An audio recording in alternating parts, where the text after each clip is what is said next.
Salut, c'est Trado. Voilà ma vidéo de mise à jour pour l'indice parisien. Séance en demi-teinte aujourd'hui puisque tout aurait pu basculer. On a atteint des hauts relativement élevés puisque la résistance à 3900 a failli sauter. On était au maximum de la journée à 3890, mais à partir des plus hauts, eh bien, des attaques ont eu lieu. Le manque de conviction et l'attentisme des intervenants par rapport à la Fed ce soir n'y est pas étranger.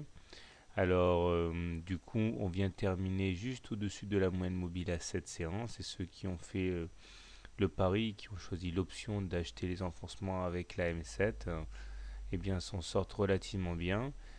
Pas aussi bien cependant que ceux qui ont choisi l'option short. Mais bon, l'essentiel est là, la M20 et la M7 sont préservés en clôture.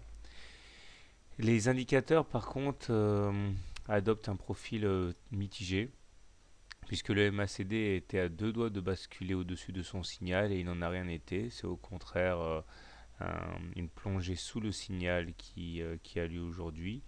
Le stochastique adopte un profil équivalent, puisque lui aussi était à deux doigts de croiser le signal, mais il n'en a rien été. Et le momentum surfe sur la ligne des zéros, et il suffirait d'un souffle pour qu'il bascule positif.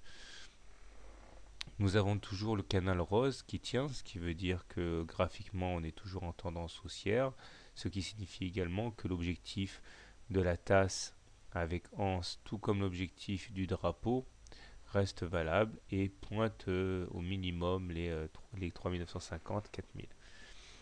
Alors comment trader le CAC demain? Si vous êtes haussier, j'aurais envie de dire que deux solutions, toujours les mêmes, hein. Soit vous achetez le contact avec la M20 ou l'enfoncement de la M20 et en cas de rebond, donc vous passez long, stop loss en cas de clôture sous la M20 ou alors en cas de perte maximale autorisée et atteinte. Variante sur la M7. Les plus prudents peuvent même attendre un contact avec le canal rose maintenant qu'il n'est pas trop éloigné pour acheter. Si vous êtes baissier, deux possibilités. La première, c'est de considérer que nous venons de faire une sorte de M là, puisque nous avons un double top. J'ai fait une vidéo là-dessus, hein. Premier top, deuxième top. Si ce double top devait devenir effectivement actif, eh bien, il faudrait reporter la hauteur, l'amplitude du M en dessous de la ligne de coup, ici, c'est-à-dire les 3800. On y verra plus clair demain. Deuxième solution, vous attendez qu'on clôture sous la M7 ou sous la M20 pour surfer la nouvelle tendance baissière. Personnellement, étant donné que nous sommes en situation où nous sommes au-dessus de la M20 croissante, je suis toujours a priori haussier, mais je pense il est sage demain de s'abstenir de trader parce qu'il y a tellement d'informations capitales lourdes qui arrivent avec la discussion de la Fed que on risque d'être fortement ballotté et on risque d'assister à une chasse au stop. Donc il est sage peut-être d'éviter le trading demain sur les indices et de laisser passer la tempête, question d'y voir plus clair.